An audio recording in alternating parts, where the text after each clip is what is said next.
아일랜드 남서부에 위치한 도시 코크. 아름다운 자연경관과 활기찬 문화, 역사 유적지로도 유명한 이곳에서는 마을 주민으로 보이는 사람들이 심각하고 절망스러운 표정으로 대화를 나누고 있습니다. 그들은 마치 누군가에게 목숨을 위협받는 사람들처럼 불안했는데 갑자기 그들은 무언가를 결심했는지 각자 어딘가로 향합니다.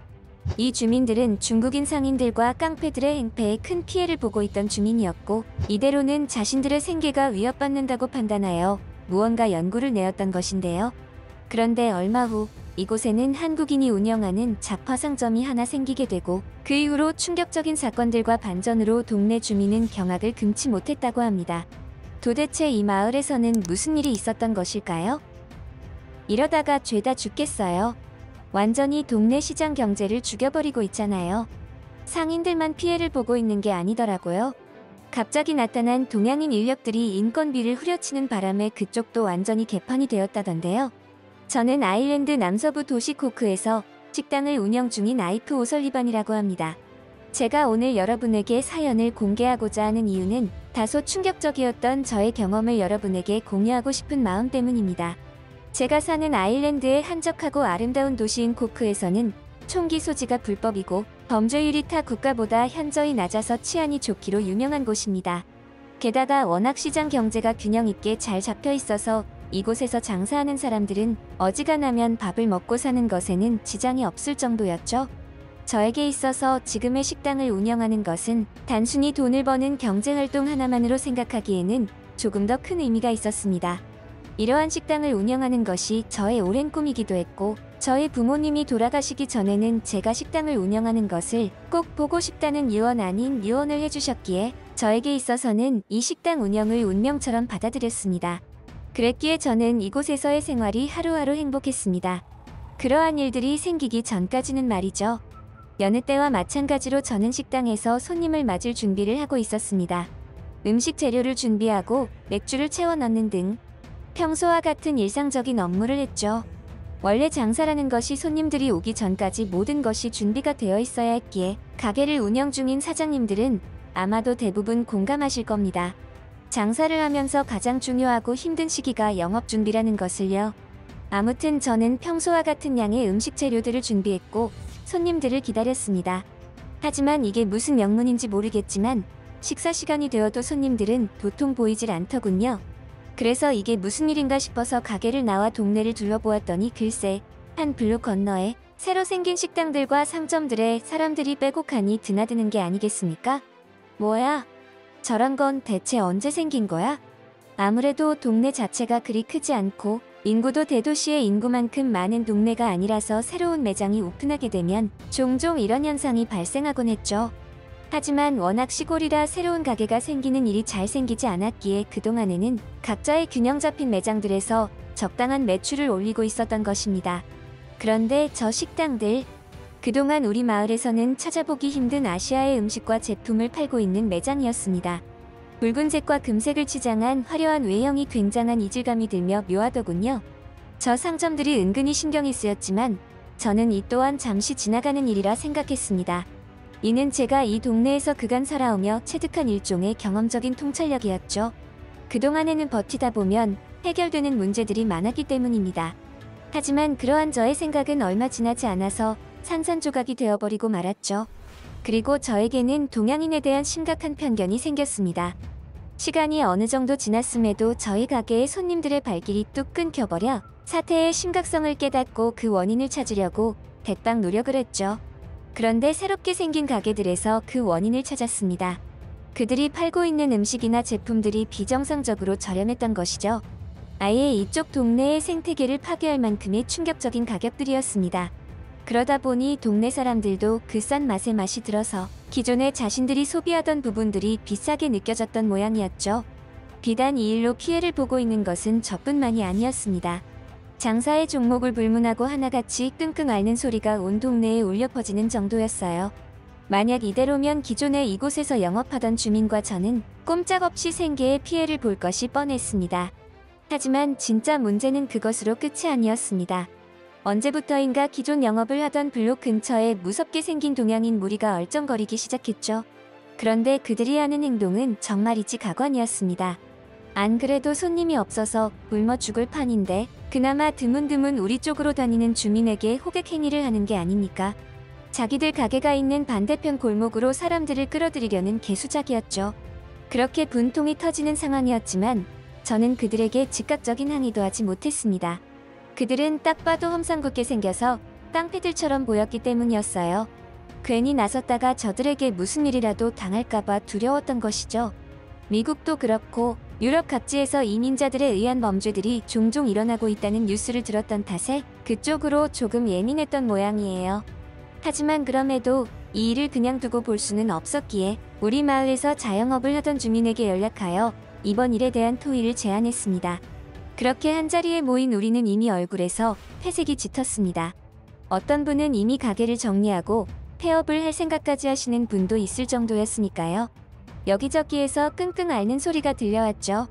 주민 한 분이 알아본 바에 의하면 옆쪽 블록에서 새로이 생기기 시작한 상점들은 중국인들이 다른 나라에서 단체로 이민을 오게 되면서 생긴 상점들이라는 것이었습니다. 그런 그들이 경쟁력 확보를 위해 가격을 후려치고 호객 행위를 하며 자신들의 가게를 홍보하려고 했던 것이죠. 토론 끝에 아직 저들도 우리 마을에 온 지 그리 오래되지 않았고 우리와는 직접적인 대화를 해본 적이 없기에 좋게 대화를 통해 이번 일을 마무리하기로 했죠.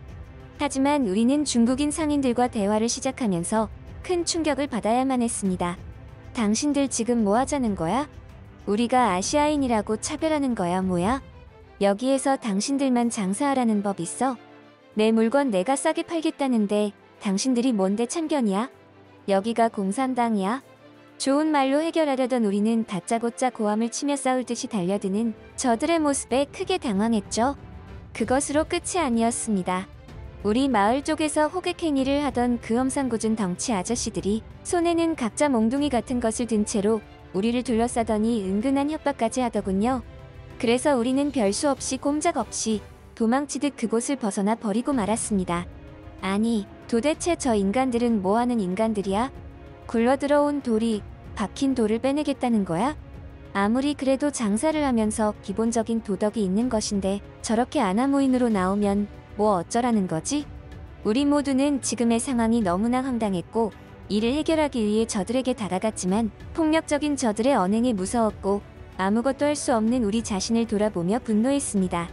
동양인들은 전부 저런 사람들인가? 이곳 아일랜드에서는 동양인들을 만나볼 기회가 적었기에 아는 바가 없었습니다. 그렇기에 이번처럼 부정적인 동양인들에 대한 경험으로 인해 그 편견은 더더욱 커져만 갔죠.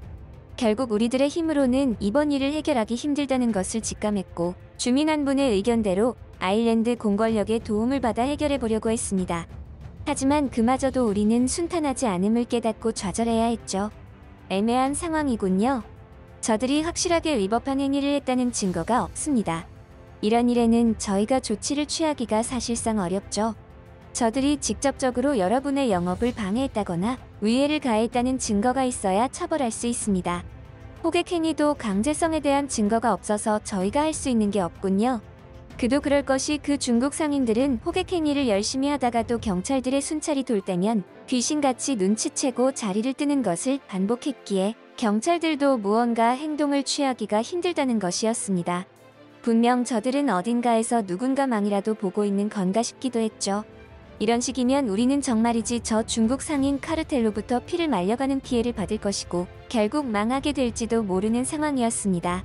그런데 참으로 안타깝다고 해야 할까요? 아니면 가엾다고 해야 할까요? 이런 와중에 우리 마을에서 장사하겠다고 온 외부인이 한 명 있었습니다. 우리 쪽의 가게를 정리하고 폐업 신고를 한 장소에 새로이 들어온 사람이었죠. 그 사람이 가게를 오픈하고 슬쩍 방문해보니 잡화점이더군요. 이것저것 없는 것이 없는 만물상 같은 거요. 속으로 저는 저런 식의 영업은 이곳에서 먹히지 않을 텐데 라고 생각했습니다. 게다가 예전 같으면 밥은 먹고 살았겠지만 옆 블록에 있는 깡패 같은 카르텔 장사꾼들 때문에 이제는 꼼짝없이 쪽박을 찰 것으로 생각했죠. 그러한 생각까지 미치자 저는 새롭게 장사를 시작한 자영업자가 불쌍하다는 생각마저 들더군요. 조금만 더 알아보고 오지. 이곳의 많은 자영업자는 이제 하나둘 손을 털고 나가려는 자세를 취하고 있는데 지금 상황에 이런 데서 장사를 할 생각을 하다니 말입니다. 그래서 저는 평소였다면 하지 않았을 행동을 해버리고 말았습니다. 해당 잡화점에 들러 더 늦기 전에 이곳을 벗어나라는 조언을 해주려고 했던 것이죠. 잡화점의 사장은 한국인이었습니다. 처음에는 잡화점 주인이 동양인이길래 저도 모르게 멈칫하며 그대로 발길을 돌려서 나가려고 했죠. 그도 그럴게 중국 상인이 이제는 이쪽 블록까지 넘어왔나 싶었던 겁니다. 그런데 제가 잡화점을 나가려는 찰나 이곳 가게 안의 이질적인 분위기에 잠시 발길을 멈추고 둘러보았습니다. 이곳에서 판매하는 물건들은 중국 상인들이 판매하는 상점에서는 볼 수 없었던 독특한 것들이 많더군요. 그리고 잡화점 주인분과 대화를 시작했습니다. 이분은 어린 시절 한국에서 이곳으로 이민을 오신 분이었는데 아일랜드의 수도 더블린에서 회사 생활을 하다가 이번에 이곳으로 이사를 온 것인데 그동안 자신이 하고 싶었던 한국의 제품들을 판매하는 잡화점을 오픈했다는 것이었죠.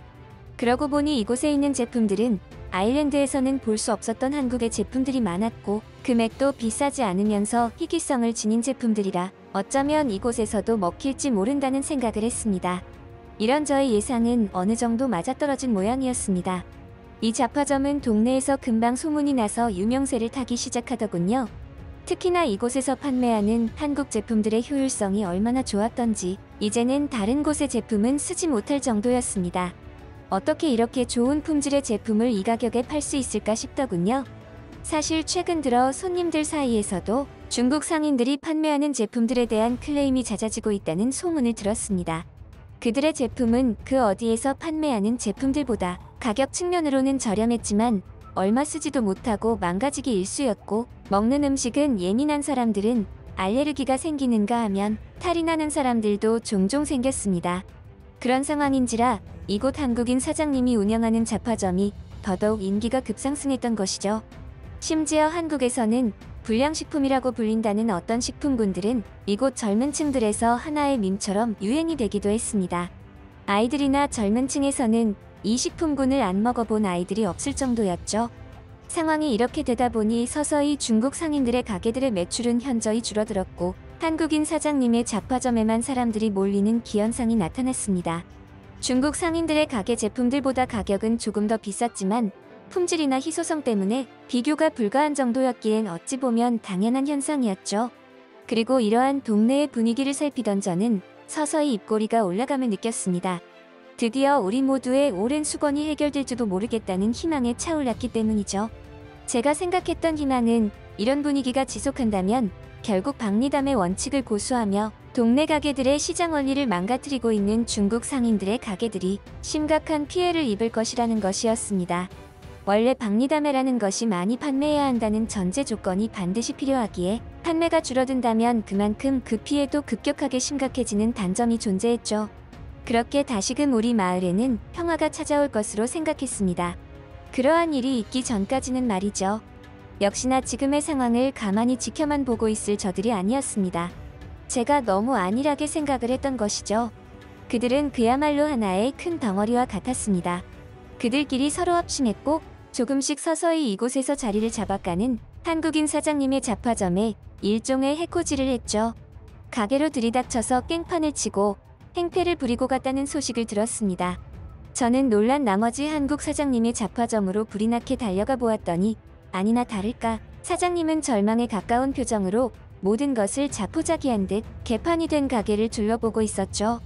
그런데 이게 무슨 일일까요? 분명히 제 가게의 일도 아니었고 엄밀히 말하자면 제 일이 아님에도 불구하고 저의 일처럼 분노가 치밀어 올랐습니다.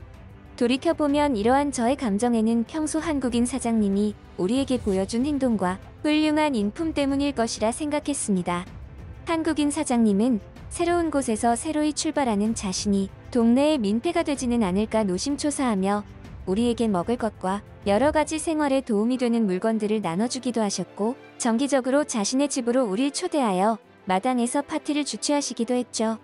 그랬기에 우리는 그러한 과정에서 내면적으로 감정적인 인연을 맺었고 우리가 서로 이어져 있다는 느낌을 받았습니다. 저는 한동안 큰 고민에 빠졌고 얼마 후 한국인 사장님에게 아주 독특하고 색다른 제안을 건넸죠. 그 제안은 아마도 우리 마을 상가 분위기를 완전히 뒤바꿀 만한 계기가 될 것으로 기대하면서 말입니다. 중국 상인들이 깡패까지 동원하여 한국인 사장님의 잡화점을 깽판 치고 간 이후로 오히려 중국 상인들의 가게에는 파리만 날리기 시작했습니다. 그리고 한국인 사장님의 가게와 우리들의 가게들은 조금씩 매출을 회복하기 시작하더니 최근에는 중국인 상인들이 오기 이전보다 더 장사가 잘 되고 있는 상황에 이르렀죠. 그 이유는 간단했습니다. 최근 들어 동네에 바글거리던 중국 상점들이 사라지기 시작했기 때문이죠. 이제는 중국 상점들을 찾으려 해봐도 찾기가 힘든 수준에 이르렀으니까요. 그렇게 우리 마을에는 다시금 평화가 찾아왔습니다. 아니, 어쩌면 그 이상의 따뜻함이 더해져서 과거보다 더욱 긍정적인 활기가 맴도는 마을이 되었다고 하는 것이 보다 맞는 말일 것입니다. 이 모든 현상은 한국인 사장님의 존재와 저의 기발한 아이디어 덕분이라 자부하죠. 제가 한국인 사장님에게 드렸던 제안은 다름 아닌 사장님의 물건들을 우리에게 도매 가격에 팔아달라는 것이었습니다. 사장님이 판매하시는 물건들을 얼마의 이윤을 남기시고 우리에게 재판매하여 우리 각자의 매장에서 한국인 사장님의 물건을 팔았던 것이죠. 물론 한국인 사장님의 영업에 방해되지 않는 선에서 모든 물건을 팔지는 않았고 일부 품목에 한정하여 팔았습니다. 그러다 보니 우리 가게들도 예전보다 매출이 늘어나게 되었던 것이고 한국인 사장님은 기존의 소매업과 더불어 도매 유통업까지 겸하게 되면서 과거보다 훨씬 더 큰 이익을 얻게 된 것이었고요. 그야말로 서로에게 이득이 되는 작전이었죠. 그날 이후로도 이 사건은 우리 마을에서는 살아있는 전설로 불리며 아직도 여러 동네 사람들의 입에 오르내리는 역사적인 사건으로 남아 있습니다. 정말이지 하마터면 마을 자체가 중국 상인들에게 잡혀먹혀서 쑥대밭이 될 뻔했지만 단 한 명의 한국인 사장님 덕분에 그리고 저의 그 기발한 아이디어 덕분에 우리 마을은 예전의 정상적이고 긍정적인 활기를 되찾게 되었죠. 그나저나 한국인들은 어떻게 그런 천재적인 아이디어 제품들을 지속해서 만들어내는 것일까요? 참 미스터리입니다. 한국인 사장님의 말씀으로는 한국 현지에는 이보다 더 기발한 제품들이 많다고 하니 언젠가는 꼭 한번 한국을 직접 방문해보고 싶습니다. 한국 사장님 말씀대로 한국 분들은 불편한 것을 정말 싫어하기에 그것들을 해결하려다 보니 그런 기발한 제품들이 많이 나온다고 하네요. 정말이지 머리가 좋은 민족이지 않나요? 한국인들 말이에요.